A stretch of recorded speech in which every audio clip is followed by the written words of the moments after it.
Here we are late on a Tuesday evening. Yes, Storm Kieran has officially hit Sussex and has curtailed the Halloween jollities and frivolities. Yes, the kids have all gone home, in other words. Thank God, it was worrying me, all kids running around the streets in this way. It's terrible. Anyway, I'm here and I found this out today. This is Peter Cardwell. Should we listen? It's very interesting, you know, in a sort of half-interested way. Later on, but I want to talk about something much more serious now. Very serious. Which is the terror threat to Britain. I've got my serious face on. On this, and certainly there was a meeting in Downing Street at Cobra, that emergency committee, yesterday. Oh, they do love a Cobra meeting. They do. A leaf falls off a tree and, oh, we got a Cobra meeting. They've had a Cobra meeting about this bleeding storm. It's a storm. But, yeah, they've had a meeting about this. So, Rishi-Washi, or the eponymous Rishi Sunak, or whatever his bleed name is, yes, he's actually given the police, so we're being invited to believe, that a politician that gets ferried everywhere and chauffeured everywhere, yes, and is protected in every way, which way, form, whatever, right, knows a lot more than the Metropolitan Police, you see, because Rishi, he's probably been looking in he's rubbing his lamp, do you get me? It's that time of year. It's knocking on pantomime season, isn't it? To be fair, don't self-said. So he's been rubbing his lamp, and in his lamp, the genie has said, "Prepare yourself for a terror attack." And he's told the police, yes. Oh, isn't he marvellous? He has the power of prophecy. He sees in part, and he knoweth in part, or something or other. Right, come on. Basically St. Paul to the Corinthians, you know, dear. Security services, MI5 and MI6, to prepare for MI6, terror attack MI7, because of the tensions, MI8. the rise in tensions over the Israel-Hamas war. And of course, we've seen those... Oh, the Israel-Hamas war. I get you. So, yes, it's marvellous. I don't know how he does it. Probably, did he have a dream? Did he have one of those, what do you call it, when the angel appears and tells him? I don't know. But he knows, anyway, he knows, for some reason, a politician knows before the police and the security services know. Yeah, oh, it's marvellous. I think we should all vote for him or something. Go on. Huge pro-Palestine protests in London at the weekend. There were calls for an intifada from London to Gaza at one point, a display of a blood-soaked effigy of dead babies. I saw them, they were sort of bouncing them on a Palestinian flag. Did that happen? Absolutely horrendous. And chants in reference to a 7th century mass slaughter of Jews. Now, right, can everybody just charged with public order. Can everybody just stop and wind their necks in? We're supposed to be the adults in the room. Stop. Okay? This is emotive language. And you're stoking up tensions. Well, Sunak is as well, to be fair. But yes, it's like, he has the power of prophecy, my dears. He does. And apparently people now don't want to go to London. Well, who would have thought of that, eh? Oh, dear, some of us just have to... Well, you know, London is a millstone around my neck, you see. Yes, so some of us don't have a choice, do we? But I think this is a load of old hooey, really.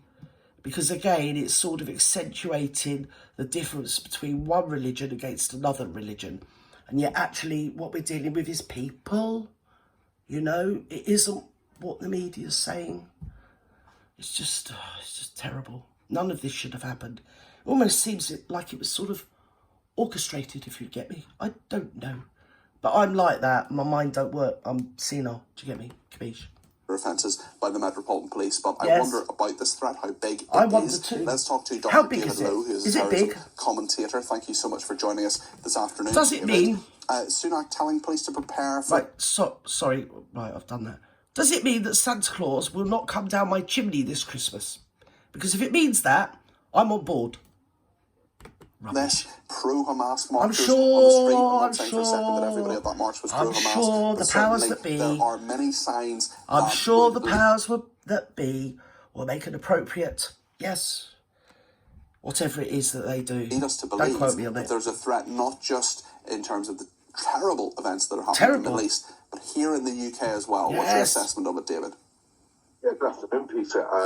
As you were introducing this item, you were talking about the comments that have been passed.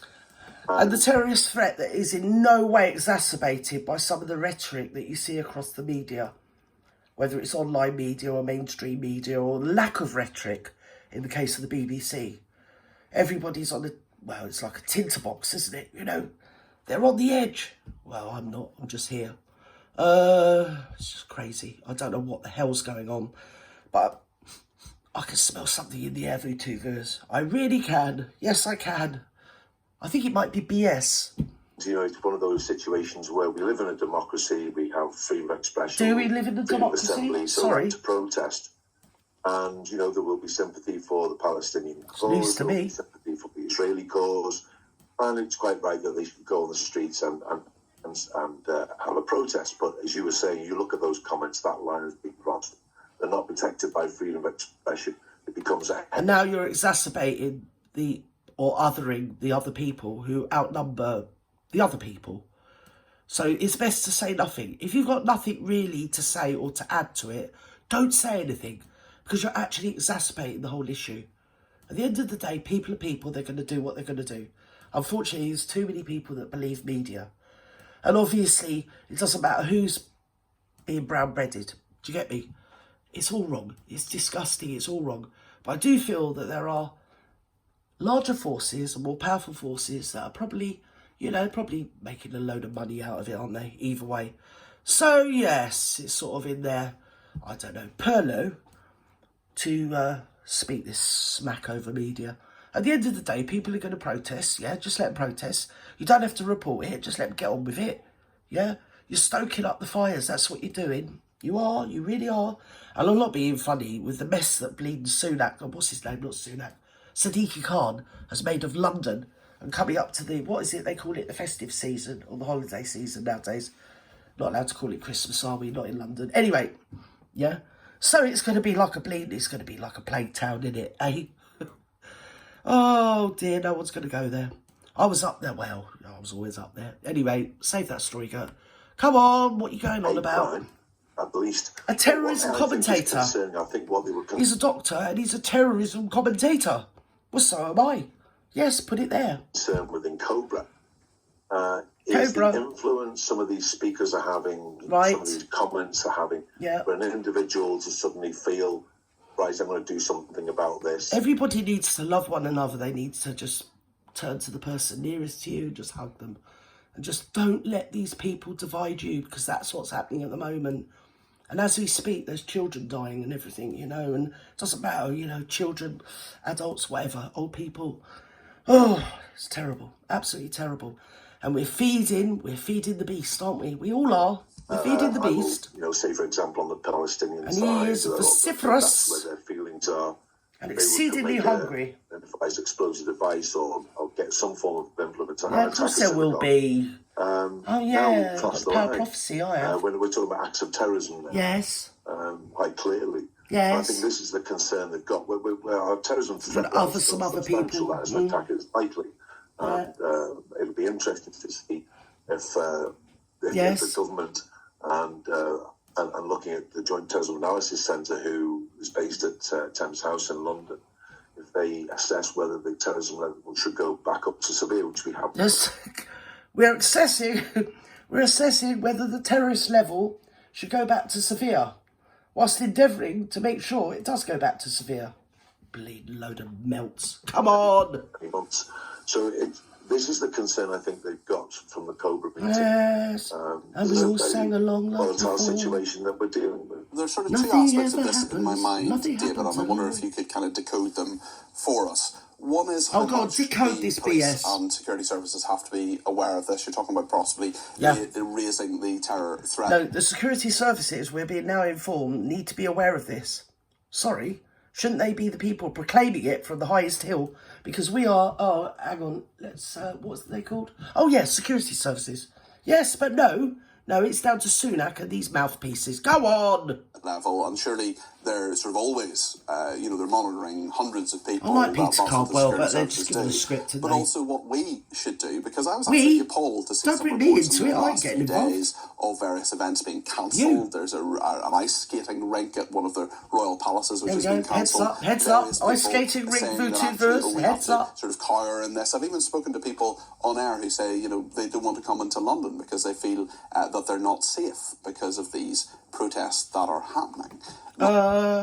I'll give you a bleeding heads up. Most people have thought that for the past sort of like 20 years, but whatever. Go on. I just really think, I mean, it's lovely to sit here in a lovely, nice warm studio and say, well, we should all I'm running up the hills. Exactly why we're doing that. But the practicalities of that for many people hide under just my bed. won't feel like that. And I wonder how you, first of all, how you prepare from a terrorism perspective, but also what ordinary you talk about it a lot, should don't you? do, because I want people to live our You lives. I love the dear. British way of life. That's why I live in this country. That's why I am British. That is why I feel really... Shut up. You live in this country and you're British. No.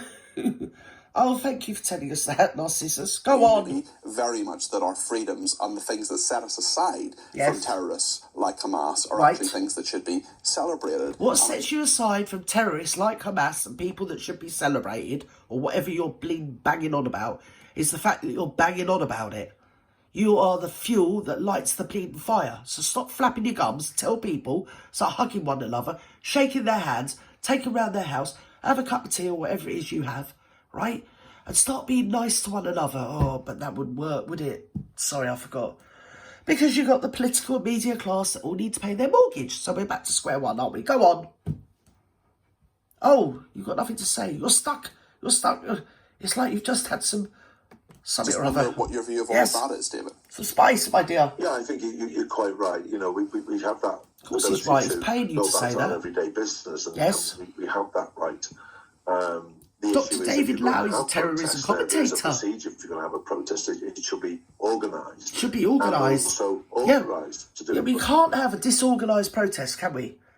Do you know what I mean?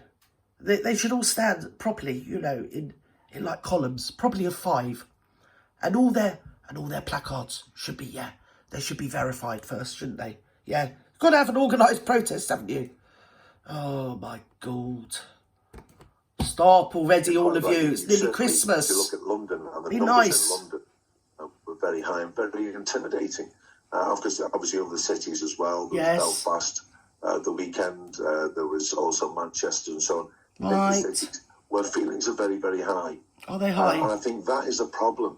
Oh, they're high. It isn't like a peaceful protest, if you like, what we're seeing. We're seeing individuals who are absolutely fired up with their passion about whatever. Yeah, but they're also being probably managed and pushed along by other people with nefarious bleeding deeds or whatever thoughts. You know, there's a lot of interested parties getting involved on both sides, and the political and media class need to tell everybody to wind their necks in. Do you get me? Stop. Everybody stop. Of course, everything is terrible. They should stop over there as well. I'll fasten my colours to the mast. Nobody should be killing anybody over everything. Hamas shouldn't have done what they did. And this shouldn't be happening either. And these people should stop flapping their gums. And everybody should start remembering that we're only here once. Let's try and enjoy it. Let's try and get along. Oh dear, give peace a chance. All that BS. All we are saying. Oh dear. Anyway, we need to stay alert. And if you can't be alert, try and be a gog. Bye-bye now.